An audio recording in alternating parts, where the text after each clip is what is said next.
The last man nearly ruined this place. He didn't know what to do with it. If you think this country's bad off now, just wait till I get through with it. The country's taxes must be fixed, and I know what to do with it. If you think you're paying too much now, just wait till I get through with it. I feel such a sense of urgency about the economic recovery and reinvestment plan that is before Congress today. With it, we can save or create more than 3 million jobs, doing things that will strengthen our country for years to come. Is our economic health really improved by big government initiatives? The first issue to confront is, where does the federal government get this money that it spends? It doesn't have heaps of cash lying around that's available for new projects. Since it doesn't produce and sell things like private enterprise, it must get it some other way. Number one, of course, is taxes. We're all familiar with the IRS and the wonderful job that they do for us. Second is borrowing. If politicians can't tax us as much as they want to now, they just delay the inevitable and borrow through the sale of treasury bonds, notes, and bills. The debt has to be paid, and it comes from taxes eventually. The Federal Reserve banking system can create more money by printing electronically or physically more currency. However, that devalues all of the rest of the money in circulation. It causes us to pay more for the same goods and services, also known as inflation. The nickel today is not what it was 15 years ago. Do you know what this country needs today? What? A 7-cent nickel. Now, why not give the 7-cent nickel a chance? If that works out, next year we could have an 8-cent nickel. Think what that would mean.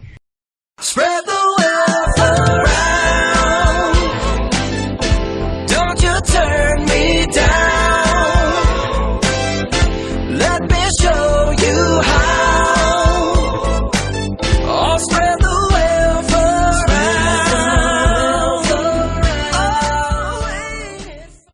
Should the government be in the wealth-spreading business, and is it good for everybody as it has been claimed by our dear leader? Before we answer that question, we need to look at what the role of government should be in a free society. Since we are Americans, our view of the role of government is primarily informed by our founding documents. In our Declaration of Independence, we see that the government is formed to secure our basic rights. America's government was instituted to protect personal rights. But what is a right? Walter Williams, professor of economics at George Mason University, has defined rights this way. True rights, such as those in our Constitution or those considered to be natural or human rights, exist simultaneously among people. That means exercise of a right by one person does not diminish those held by another. In other words, my rights to speech or travel impose no obligations on another except those of non-interference. Williams further notes that the fact that government has no resources of its own forces one to recognize that in order for government to give one American citizen $1, it must first, through intimidation, threats, and coercion, confiscate that dollar from some other American. The rights that are frequently invoked today are clearly not the rights that were envisioned by our founders. The true rights are to be maintained collectively through laws and administered by government. It's clearly not the legitimate role of government to take property from one person and give it to another without just compensation, any more than it is legitimate to take away one's freedom unjustly. We want to take money and put it back in the pocket of middle-class people. Anybody making over $250,000 is going to pay more. You got it. It's time to be patriotic. Back to our original question. Is our economic health really improved by big government initiatives?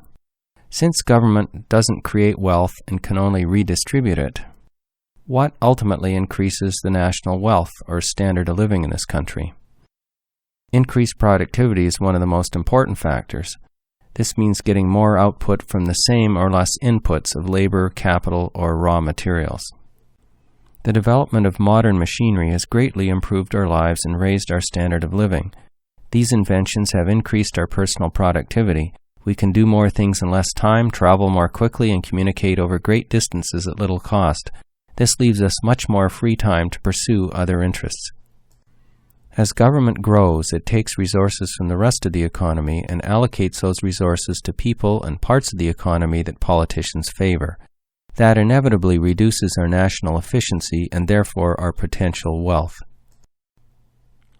Government should be restricted to its original role of protecting individual rights and directed away from social engineering.